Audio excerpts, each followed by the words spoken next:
لإسطنبولي بسدان بلكي بحزاران برتوك فروش هنا جنافا وان تني برتوك فروشك هما بيجي حمو برتوك وكوفار وروجنامين بكردي دفروشه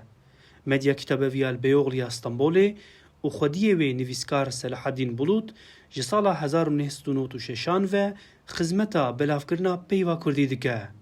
دکانا منی مدیا کتابی بچوک بو لداویه بو و پنجره پاجوان تونه بو. مخواست از پرتوخانه که کردی وکم تماما کردابه نه غروبه که یاجی آپارتیا که کتابی کردا کس نافروشن یعنی لازم یکی بکره او یکجی از بوم مدیا کتابی وک نام نشانه که انسانی متین لمدیا کتابی هفدو ناس دکن افدر جی پرتوک فروشکی زیدتر وکا ناوندک ریپیکتی یا نویسکار خوینر و روشنبیرین کرده افدر یک جمال و راوستگاه سرکه یا کردین خونده ریویه هاتی دی استانبول روی درباس ببه فقط اویج باجاره کی جر مکتوبک یا جر کتابک یا جر تدی قولیا کوره ناب نشانه مدیا کتابی دیده انسانی گتین مدیا کتابی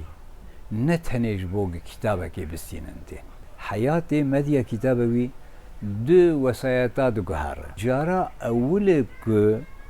نویسکارین کردا جبوان امضا هاتنن چکرن و وانو خواندوانین کرد لمدیا کتابی هفدو ناس کرنن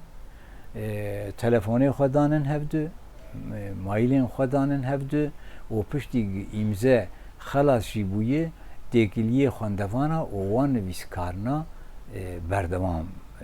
بویه جارا اول لمدیا کتابی خواندوانا و نویسکارا به هفدو رو وینک شاندنن Eçolik Ravo. Medya kitabı Hristeros İstanbul'u tuakerde. İtya Purtuke kurmancı kırmançki ma peydaken. Ma onbazon xuayim piyeser. Yani ev 27 sale mukhasiye ez veya bişkinem. Yani ve ta'da devleti ve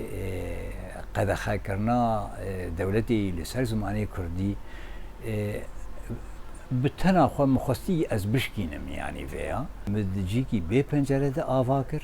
و 26 ساله جی دجی کی به پنجره ده مدوام کر مدیا کتابی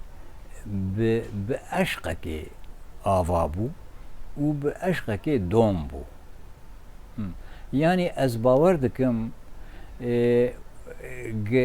اف افینی اف عشق هبه يعني قتشتك بفي افينيه ني اوي مديا كتابي حياه دوام بك صلاح الدین بلوط 69 سالی تەوی کریزا ئابووری و نەبوونا بازارە خوێندنا پرتوکین کوردی 27 ساڵن di karûbarê pirtûkfirôşiyê de bi eşq berdewam dike. Mevlût Oğuz, Dengê Amerîka, İstanbul.